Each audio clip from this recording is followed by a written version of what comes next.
Welcome to Partner Spotlight, Mr. Abeyratna. Now, could you give us a few insights into how the company was started and as in the thought processes behind going into this sector? Yeah, the company started out in Alla, which is now known as the Alla Tourist Village. It was in my hometown.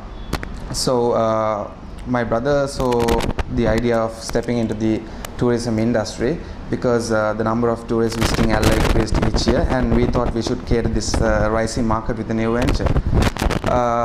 At that time, most of the tourists in Alla, they preferred budget accommodation, and since there was a high preference for this, we thought of going into that side, but then we thought we should stand out, and then we did some secondary research to see whether there is actually a market for luxury accommodation.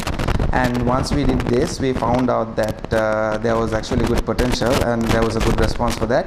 After this research was carried out for like 1 year, we thought we should cater this luxury accommodation market.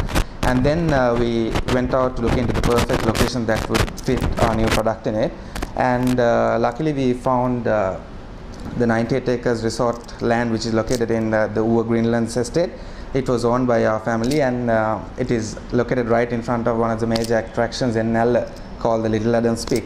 So the idea here was to give the nature lover a luxury stay, and we are doing really well, and we have a unique concept in there, and the eco-friendliness as well.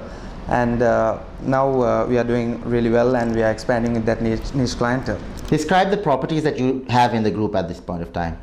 The 98 acres resort, which is doing well, and I should actually mention the 98 acres resort. We won a lot of awards for it, for the unique concept, and we came into the top 25 luxury hotels in Sri Lanka, winning the Traveler's Choice Award.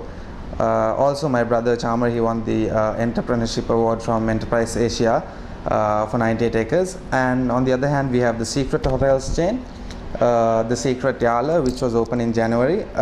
It provides luxury wilderness camping, and the Secret Yala was opened in January, as I mentioned, and the two other properties, the Secret Candy and Alla, they are scheduled to be open in the next couple of months, and they are in the category of boutique resorts.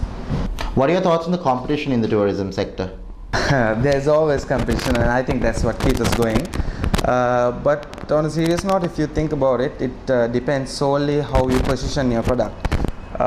For normal hotels, for average hotels, there is a lot of competition. The post-war now, the infrastructure is increasing. There's a lot of tourists coming in every year, and I think a lot of accommodation providers try to get into this market and capture this increasing potential. So there's always competition, and even if you have the most unique product, there might be competition, because after several years of your presence in the industry, your competitors tend to come up with new strategies. So there's always competition, and you should have the clear strategy to face it. What do you think needs to be done to make Sri Lanka more attractive in terms of, from a marketing perspective, to make it more attractive for tourists? I think, for example, selling beaches is quite not the right idea that we should do for Sri Lanka, because it's good to market to the local people, but if a foreigner wants to have a good holiday on the beach, they would obviously select countries like which are popular for the beach, such as the Maldives, Seychelles or Thailand. But Sri Lanka, I think, should be in light for what it has: the history, the amazing nature, the wildlife, and a lot of things. So as hoteliers, I think we should focus on our culture and what makes our country differentiated from the rest of the world. Where do you think the company will be in the next 5 to 10 years or so? 98 acres, we are expanding every 2 years. We came to the decision, and we are expanding as a separate wing so that we wouldn't disturb the current wing. This is because we have a lot of land there, and we are comfortable to build as separate. And also we have the Secret Hotels chain, which we are expanding to down south and hopefully to Polonnaruwa, Anuradhapura, the cultural triangle, so that we can give the whole Sri Lankan experience to a tourist, covering the wildlife, the beaches, the tea plantations, etc.